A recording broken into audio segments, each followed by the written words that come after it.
кейбір жүректер бар, Алламен байланысқа түскен кезде, ешкім жоқ жерде, егілген кезде бір тынышталады, рахаттанады. Ішінен бірдеңенің барлығы сейіліп кеткен сияқты. Бірақ ол орнынан тұрғаннан кейін байланыспен адамдарды қоғамда құрады ғой байланыс. Ол қайтадан проблема басталады да. Ол қайтадан осылай, өмір осылай бітпейді негізі. Жүректің тыныштығы деген нәрсе. Мүмкін Құран оқыған кезде бір сәтке ұмытарсың. Құранды жапқаннан кейін қайтадан ол нәрсе басталады. Адам уайымның үстінде ғана, машақаттың, қиыншылықтың үстінде ғана өмір сүреді деп аятта айтқандай сол. Адам қиындыққа жаратты дейді ғой. Сен демалам деп барсаң да қиналып келесің негізі. Тасташы, бір демалып келейінші деп барасың ғой. Ояқта да сол проблема. Телефонға бітірейін деп сообщение келген кезде зәреңші отырады. Не аманшылық ба екен деп.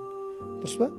Сондықтан жанның тыныштығы, жүректің тыныштығын Алла тағала бұл жәннатқа жасырған шығар. Уайымсыз құтты мекен жәннат қой.